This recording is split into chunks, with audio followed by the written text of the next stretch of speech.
আজকে রাজশাহী শহরে সকালবেলা একটা ঘটনা ঘটেছে এবং সেই ঘটনাটা হচ্ছে ছাত্রদের দ্বারা বা ছাত্ররা ট্রেন আটকে দিয়েছেন।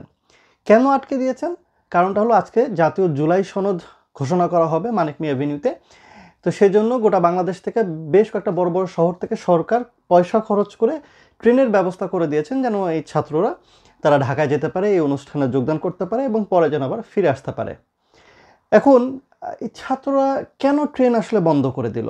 কেন আ ট্রেন তারা যেতে চাইল না? মূল যে ঘটনা, আসলে এই ছাত্রদের যাওয়ার জন্য যে ট্রেনটি আসলে বরাদ্দ করা হয়েছে, সেই ট্রেনটা হচ্ছে বা ওই বগিগুলো হচ্ছে অনেক পুরনো। অনেক পুরনো বললে ভুল হবে। ওই বগিগুলো এই বছর ১০ আগেও আমি চলাফেরা করেছি রাজশাহী থেকে নাটোর বা অন্যান্য জায়গাতে। সেটা হলো যে ভ্যাকুয়াম যে বগিগুলো থাকে পাকিস্তানি আমলে, সেই ট্রেনগুলো, সেই বগিগুলো। খুবই ভালো। কিন্তু এই তরুণদের বা এই ছাত্রদের ওই ট্রেন পছন্দ হয়নি। তাদের কথা হলো যে এই ট্রেনে বা এই বগিগুলো নাকি চড়ার মতো না, লক্করঝক্কর, ঢাকাতে নাকি পৌঁছাতেই পারবে না এবং তাদের পক্ষে এই ট্রেনে যাওয়া সম্ভব না। তো সেখানে যেটা হয়েছে যে একদল কিন্তু প্রথমে ওই ট্রেনে উঠে গেছে, কিন্তু তাদের ভিতরে প্রায় ৩০-৩৫ জন বা ৪০ জনের একটা সংখ্যা আছে, তারা হচ্ছে ওই ট্রেনে কিছুতেই যাবে না। এবং একটা বিষয় হলো যে দেখেন, প্রথমত তো তারা ট্রেনে যেতে তাদের জন্য যে বরাদ্দকৃত ট্রেন, সেই ট্রেনে যেতে চায়নি। বেশিরভাগ স্টুডেন্ট উঠে গেছে, কিন্তু কয়েকজন, সংখ্যাটা ৩০-৩৫ জন হয়তো হবে, তারা কিছুতেই ওই ট্রেনে যাবেন না। না যাওয়ার ফলে যেটা হচ্ছে, এই ট্রেনে বাকবিতণ্ড হয়। এক গ্রুপ বলছে ওই পুরোনো ট্রেনেই যাবেন, আর ৩০ জনের গ্রুপ বলছে না, তারা ওই ট্রেনে যাবে না। একটা পর্যায়ে ৪-৫ জনকে দেখলাম যে তারা একদম ইঞ্জিনের সামনে, সিল্ক সিটি ট্রেনের ইঞ্জিনের সামনে গিয়ে বসে পড়েন আর কি, যে পারলে আমাদের গায়ের উপর দিয়ে তোমরা ট্রেন চালিয়ে চলে যাও। এবং সবথেকে আরও একটা ভয়ঙ্কর ব্যাপার হলো, একটা ছেলেকে দেখলাম সে ট্রেনে পাথর নিক্ষেপ করছে। পাথর নিক্ষেপ করা কিন্তু একেবারে আইনত দণ্ডনীয় একটা অপরাধ। এখন প্রশ্ন হচ্ছে, ছাত্ররা কেন এরকম করছে আসলে? আহ, মানে এত উত্তেজনা আসলে কেন? আপনি দেখেন ট্রেনে পাথর মারছে, এটা কিন্তু একদম ফৌজদারি একটা অপরাধ। ট্রেন বিলম্ব করিয়েছে আজকে, সিল্ক সিটি ট্রেন প্রায় 40-45 মিনিট পরে গেছে। সো আপনি ছাত্র হয়ে ছাত্ররা জুলাই আন্দোলন করেছেন জন্য কি গোটা বাংলাদেশ কিনে ফেলেছেন নাকি? ব্যাপারটা এরকম আমার কাছে তো মনে হয়। তো তার আগে চলেন এই বিষয়টির আরও কথা বলার আগে একটু কয়েকটা ভিডিও ফুটেজ দেখে আসি আসলে তারা কি করেছে।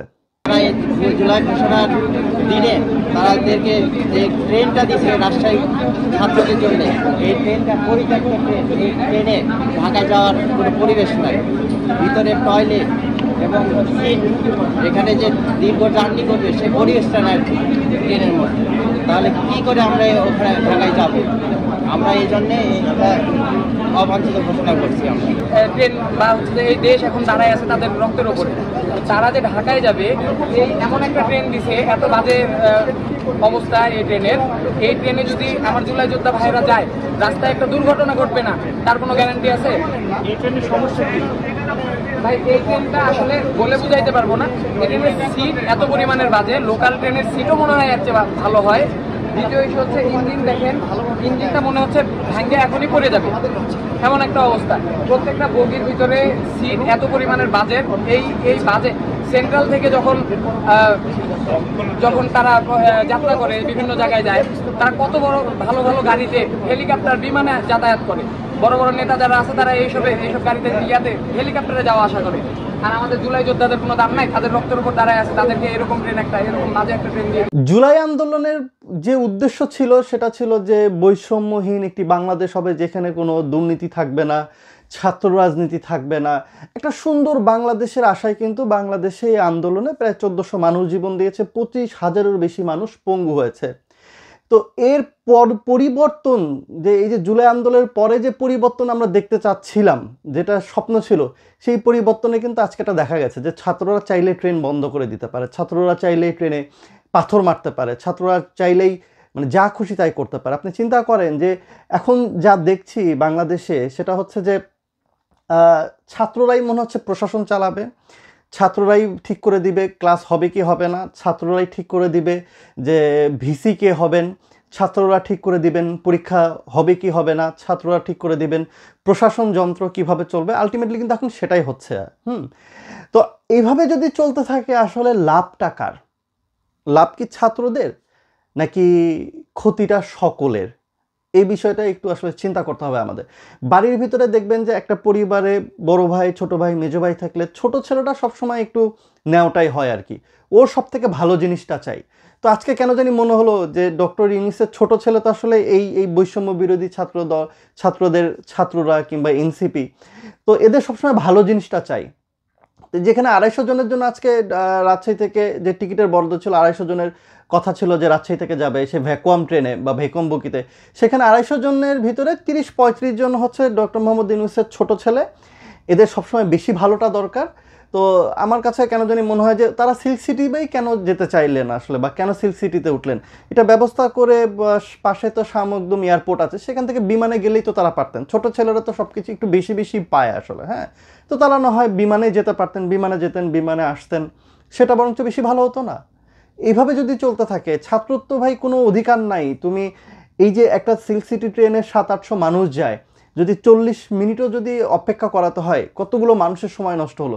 সব থেকে বড় ব্যাপার, কারো হয়তো বা আজকে এয়ারপোর্টে প্লেন ধরার কথা আছে, কারো হয়তো বা সরকারি কোনো কাজ আছে, কারো হয়তো বা চিকিৎসা করাতে যাচ্ছেন।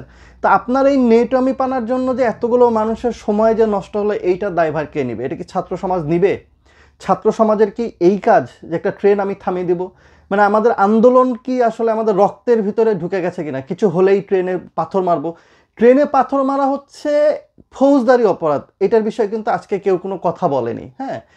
ফুটেজ দেখলাম, ছবি দেখলাম, এইটা নিয়ে কেউ কোনো কথা বলেনি। কিন্তু এই যে ফৌজদারি অপরাধ করছে ছাত্ররা, দিনে দিনে যদি এই সাহসটাও বেড়ে যায়, এটা যদি মাত্রা ক্রস করে যায়, আপনারা কিন্তু আপনাদের সন্তান যারা বিশেষ করে এখন ইউনিভার্সিটিতে পড়ছে, কলেজে পড়ছে, এরা যদি লিমিট ক্রস করে যায়, এটার ফলাফল আপনাকেই ভুগতে হবে, আপনার পরিবারকে ভুগতে হবে, আপনার সন্তানকে ভুগতে হবে। আমার মনে হয় লাগাম টেনে ধরাটা এখন খুব জরুরি হয়ে পড়েছে। যে উদ্দেশ্য নিয়ে, যেই স্বপ্ন নিয়ে আসলে যে আন্দোলন হয়েছিল, আসলে কি আমাদের সেই স্বপ্ন পূরণ হলো বা হচ্ছে? এইভাবে যদি আপনারা ট্রেন বন্ধ করে দেন, এইভাবে যদি ট্রেনে পাথর মারেন, তাহলে কি আসলে আমাদের স্বপ্ন পূরণ হলো? নাকি এই ট্রেনে পাথর মারা কিংবা ট্রেন আটকে দিয়ে ভালো ট্রেনে শীতাতপ নিয়ন্ত্রিত স্লিপারে যাওয়াটাই আসলে আপনাদের আন্দোলনের মূল লক্ষ্য ছিল আসলে? সেটা একটু আমার মনে হয় বোঝা দরকার, বা সেটা বোঝার আসলে সময়ও এসে গেছে। আর ছাত্ররা যদি এইরকমই করতে থাকে, একটা ট্রেনে 700 মানুষ, এতগুলো মানুষের সময় নষ্ট হলো, সবাই যদি ট্রেন থেকে নেমে এসে যদি এই 30-35 জনকে যদি ধরতো, তখন কি আপনারা বলতেন যে মব ভায়োলেন্স? নাকি আপনারা ট্রেন পুড়িয়ে দিতেন?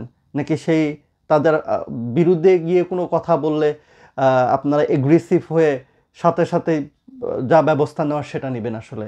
সেই দিকে কি আমরা আগাচ্ছি?